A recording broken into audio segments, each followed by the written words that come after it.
5 minute लगाएं, जैसे कोई बात करनी, अब वो कुछ बोला, अब उसमें पूरी एकाग्रता, पूरी शक्ति नहीं, सीधे बोल रहे, स्विच ऑफ कर दे, क्या चला गया। जड़ मौन के लिए फिर ना ऊ ना ऊ, कुछ नहीं, ना लिखना ना पढ़ना ना कुछ, बिल्कुल बालवत परमहंस स्थित, कोई शासन नहीं कि आपको बात करना ही पड़ेगा, ऐसा सिद्धांत नहीं है। योगस्य प्रथमम द्वारम वांग निरोधो, सबसे पहली साधना है वाणी को रोक ले। बोलने से बहुत शक्ति नष्ट हो जाती है। जैसे हम भगवत चर्चा करें तो इससे शक्ति बढ़ती है, लेकिन प्रपंच की वार्ता करने से वाणी की शक्ति नष्ट हो जाती है। जब आपकी जबान अपवित्र हो गई तो नाम कैसे चलेगा। जब वाणी अपवित्र है तो आपके अंदर शास्त्री कैसे शब्दों का भाव आ पाएगा, नहीं आ पाएगा। महावाक्यार्थस्य विचार्यताम, आप नहीं विचार करने की क्षमता वाले रहेंगे। यदि आपने व्यर्थ की बातें शुरू कर दी, अश्लील भाषण बोलते, गंदी भाषा बोलते, तो आप में कभी विचार शक्ति ही नहीं रह जाएगी कि आप शास्त्रों के, संतों के वाक्यों का मनन करने की सामर्थ्य रखें, खो देंगे सामर्थ्य। बहुत अमृतमय वचन निकलते हैं मौन वाणी को पावन रखने वालों के, एकदम शहद में डूबे हुए वचन। इसलिए वाणी पर अंकुश कीजिए, जरूरत हो तो बोलिए, नहीं तो मौन। श्री जी का जस गाइए, नाम कीर्तन कीजिए, इसके अलावा मौन रहिए। इन नियम ले लीजिए।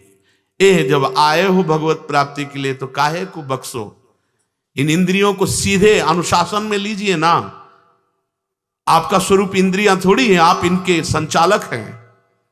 आपकी सामर्थ्य से सामर्थ्यवान होकर आपको बांधे हुए हैं, आप इनको बांधिए।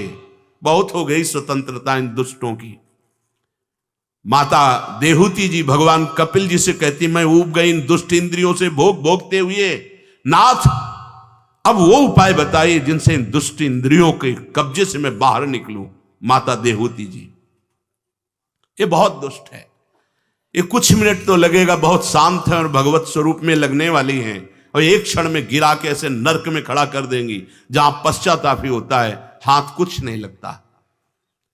योगस्य प्रथमम द्वारम वांग निरोधो, फिर अपरिग्रह। पहला द्वार है वाणी पर शासन कीजिए। हम वाणी गायन करेंगे, श्री जी के लीला चरित्र, नाम कीर्तन, इसके अलावा मौन। कई साधकों को यह स्पष्ट आज्ञा करी श्री जी की प्रेरणा से कि आप नहीं बोलोगे, तो उसका पालन करना चाहिए। जब सत्संग में आप सुन रहे हैं कि योगस्य प्रथमम द्वारम, तो आप अपनी वाणी को संयम में रखिए। किसी की मजाक, उपहास, किसी की चुगली, निंदा, ये सब बिल्कुल नहीं। अगर आप ये सब करते रहेंगे तो निरंतर नाम नहीं चलेगा, आप सत्संग का मनन नहीं कर पाएंगे, मनन करके आप अपने आराध्य देव में स्थित नहीं हो पाएंगे। जरूरी है मौन, जरूरी है, पर विचार मौन।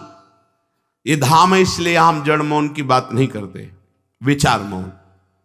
और वो मौन ही किस काम का, जो एक शब्द में हम बात कर लेते हैं, वो 5 मिनट लगाएं, जैसे कोई बात करनी,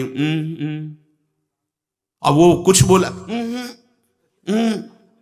अब उसमें पूरी एकाग्रता, पूरी शक्ति नहीं, सीधे बोल रहे, स्विच ऑफ कर दे, क्या चला गया। जड़ मौन के लिए फिर ना ऊ, कुछ नहीं, ना लिखना ना पढ़ना ना कुछ, बिल्कुल बालवत परमहंस स्थिति। कोई प्रश्न नहीं, कोई उत्तर नहीं, एकदम जड़वत, जीते जी मृत, जीवन मुक्त होने के लिए। तो वो ये श्रीधाम वृंदावन है, यहां उचित नहीं, क्योंकि यहां राधा नाम स्वयं हरि रटते हैं, तो हमारी जबान की सार्थकता है राधा नाम कीर्तन।